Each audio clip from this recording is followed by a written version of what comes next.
क्या बनाओ है मैंने? पूरे गोकुल में प्रसिद्ध मेरे पेड़े।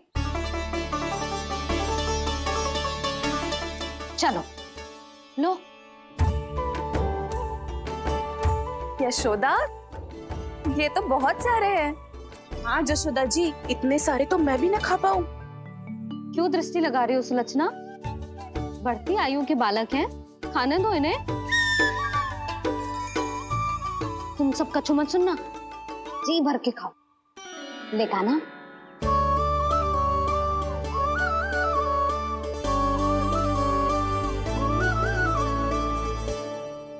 हे नारायण, मैंने अपने कान्हा को जो सिखाओ है, बस वे उसे स्मरण रखें और उसका पालन करें। ले और ले ले ले।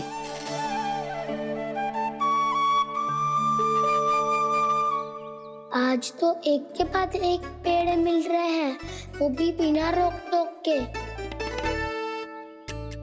मैया 2 के बाद तीसरी मिठाई बड़ी कठिनाई से खाने देती है, पर आज सादा लाड पेड़ों के माध्यम से जिता रही है।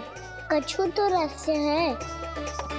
प्रभु, क्या आप भी वही सोच रहे हैं जो मैं सोच रही हूँ? कोई परीक्षा तो नहीं ले रही है ये? किस सोच में पड़ गए तुम दोनों?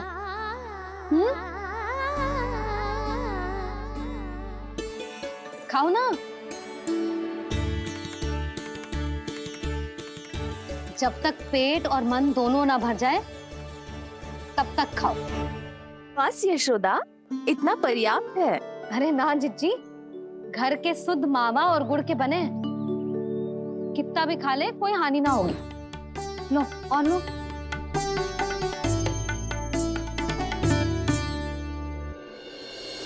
प्रभु, परीक्षा ही है ये तो खाए जा रहा है, कहीं मेरी दी हुई सीख भूल तो ना खाओ, सारा खेल बिगड़ जाएगा। सदैव स्मरण रखियो लल्ला, लोभ बहुत भयानक होता है, बहुत भयंकर। जो एक बार हमारे मन में प्रवेश करके हमें भीतर से ही जकड़ लेता है, इसके कारण हम अधिक से अधिक पाने की इच्छा करने लगते हैं। क्या हुआ कान्हा, रुक क्यों गए?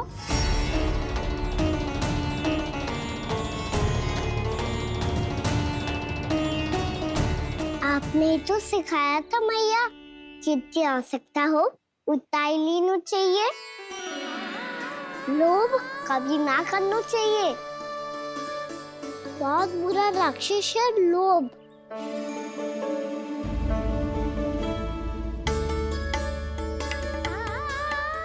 थोड़ा और खाने में कोई बुराई ना है कान्हा, ले ले।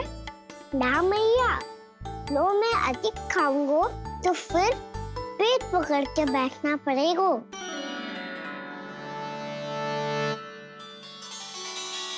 हाँ, मेरा भी पेट भर गया। कान्हा सही कह रहा है छोटी माँ, लोग बहुत भयानक राक्षस है। जो भी लोग के चक्कर में पड़ेगो वो बहुत बुरा फंसेगो। अच्छा जाओ, जाके खेलो तुम दोनों। मैया, ये पेड़ अपने सखाओं के लिए भी ले जाऊं मैं? हाँ लल्ला, ले जा अवश्य।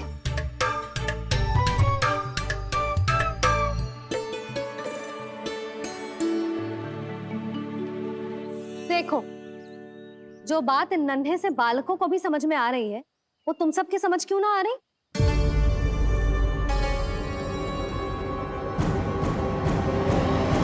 कि खेल के लोभ में उसे लू ना लग जाए।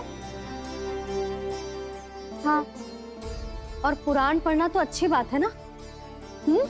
तो श्री रामा जब रात में दीप के प्रकाश में पुराण की कथाएं पढ़ना चाहते है तो क्यों मना करती है उसे बता?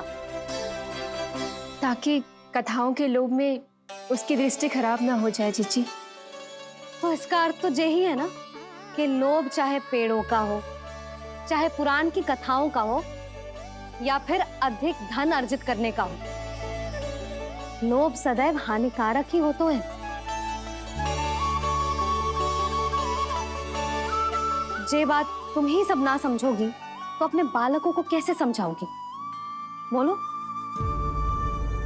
हम सबकी मैया यहाँ क्यों आई है? डांट पड़ी क्या? चौरी विद्या प्रसारण टोली के बारे में सबको पता चल गो क्या? चिंता के चने चबाना छोड़ो और ये पेड़े खाओ। भीतर और भी गंभीर समस्या पे चर्चा चल रही है। कैसी समस्या? लोग की भयानक राक्षस की समस्या।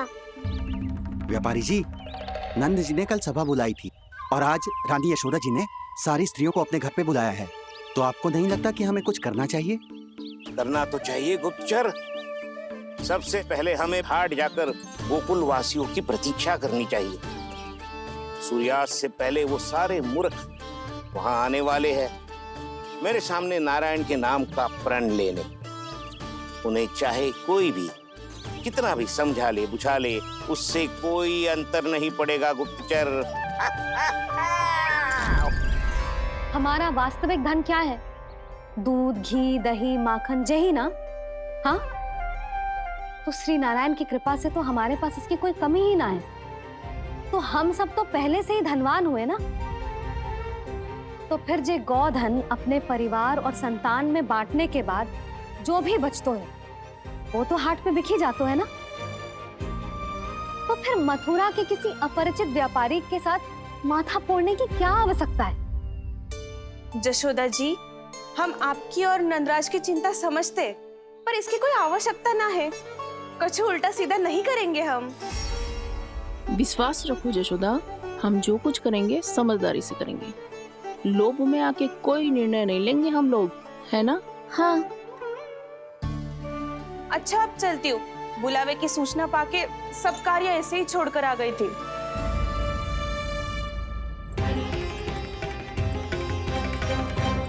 अब किसको घेर लियो? लोभ के भयानक राक्षस ने। ये तो तभी पता चलेगा जब वो सब बाहर आएंगी। तब तो सबको बहुत ध्यान से देखना पड़ेगा।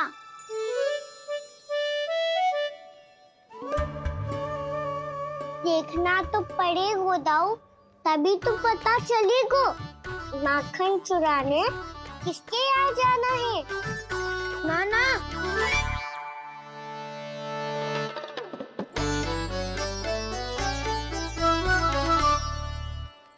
लोग का राक्षस तो उनके पास दिख ना रहे हुए है।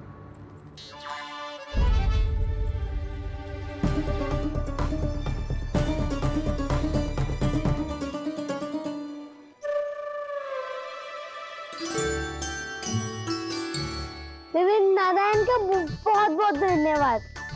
कान्हा, मेरी मैया को घेर रहे है क्या उस राक्षस ने? यशोदा भाभी और नंद भैया कितने चिंतित थे ना। पक्का कछु न कछु कारण तो अवश्य होगा।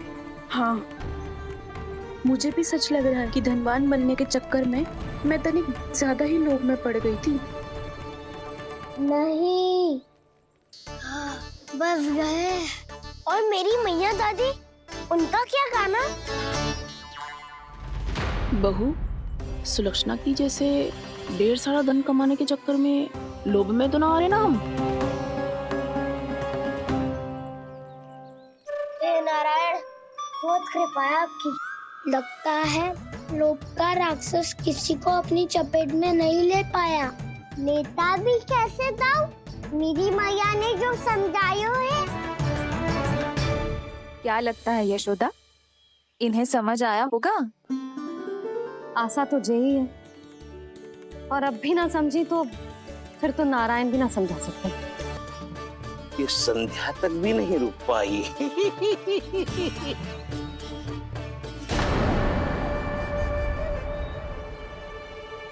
पर ये आपके तरफ ध्यान क्यों नहीं दे रही हैं?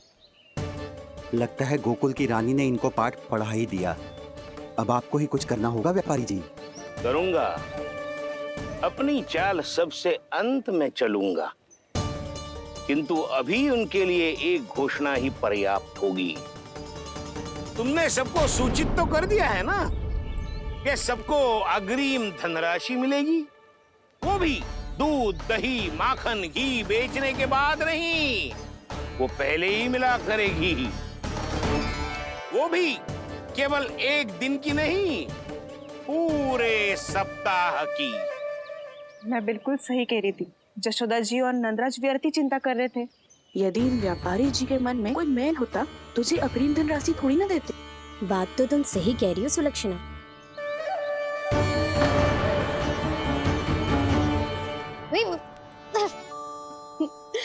कितनी शरारत करते है तू? काजल लगाने दे मुझे। भैया पहले मुकुट लगाओ ना।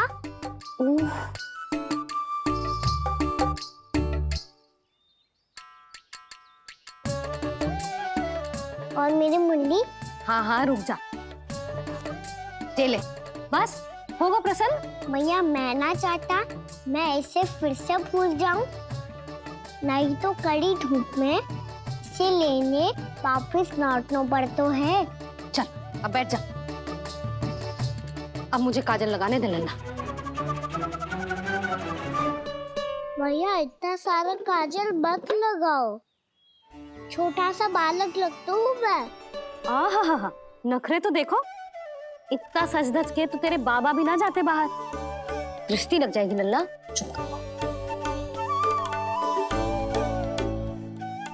उनको तो आ सकता ही ना है भैया, वो तो गोकुल के राजा है।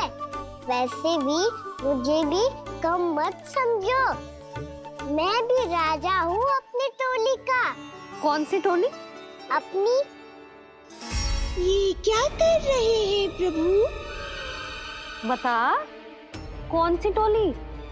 बालकों की टोली मैया, मारी खीर वाली टोली का।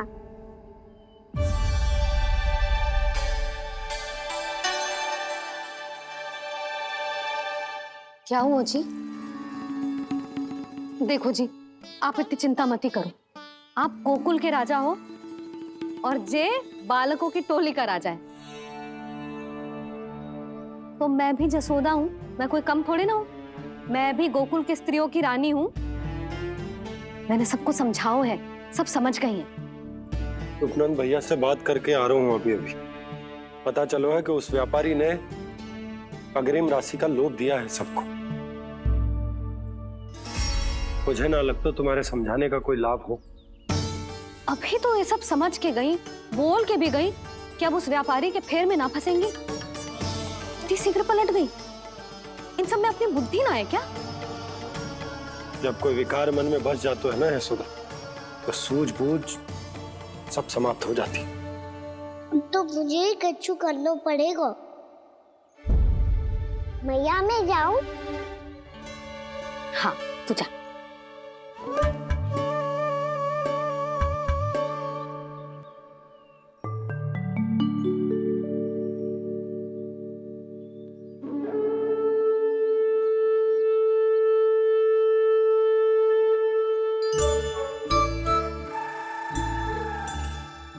बहुत बड़ी समस्या हो गई है सखाओ। कैसी समस्या? लोभ का भयानक राक्षस कहीं ना गयो, वो अभी भी यही है। मुझे पता था, और इसका सबसे अधिक प्रभाव तो मेरी मैया और दादी पर ही हुआ है। तुम सच कह रहे हो उज्जवल? हाँ। अरे कछु ना बलदाऊ, जे बड़ बोला तो ऐसे ही बात करते रहेगा बड़ा चढ़ा के। बड़ा चढ़ा के नहीं बोल रहा हूँ मैं। आज से घर पे दूध, दही, माखन, घी सिर्फ एक बार ही मिलेगा। पर क्यों? ताकि अधिक से अधिक दूध, दही, माखन, घी बचाकर उस व्यापारी को 2 गुना मूल्य पे बेचा जाए। इतने से तो काम ना चलेगा। उस सुलक्षणा से, और मैं तो कहूँ सुलक्षणा से ही क्यों, पूरे गोकुल में सबसे अधिक धनवान बनना है तो और माखन जमा करना पड़ेगा। हाँ हाँ मैया, लाओ मैं इसे ऊपर रख देती हूँ। चोरी चुपके से खा तो ना जाएगी ना? तेरी घबराहट बता रही है कि घर से निकलने से पहले तूने थोड़ो माखन तो खाया है। सच्ची बोल। ना ना मैया, मैं क्यों माखन खाऊंगी? मैं भी तेरी मैया हूँ लाली, माप के रखो तो मैंने।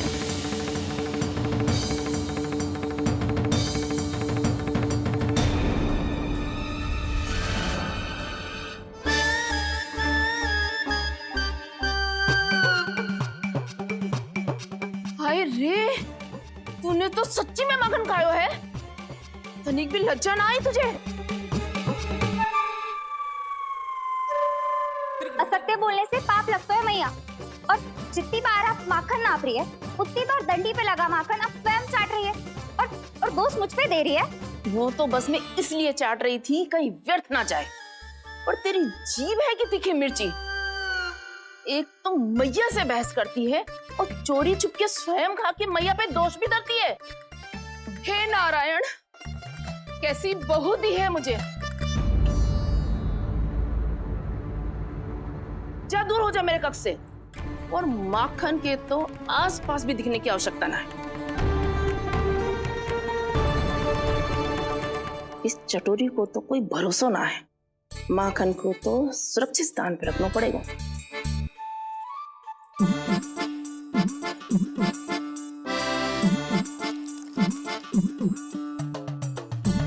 यदि बहू ने अब मटकी उतारने को प्रयास किया तो अचानक पानी गिर जाएगा और घबरा के वो चिल्लाएगी और मुझे पता पड़ जाएगा। मैया,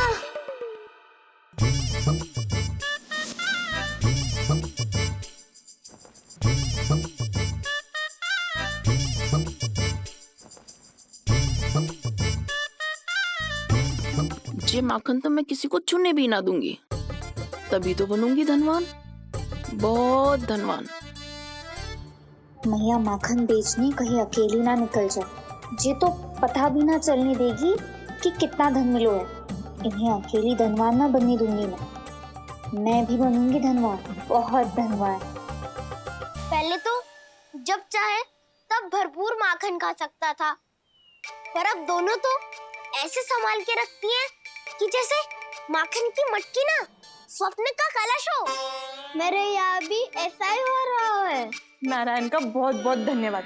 नंद जी और जशोदा जी की बातों में आने से पहले ही सत्य का पता चल गया।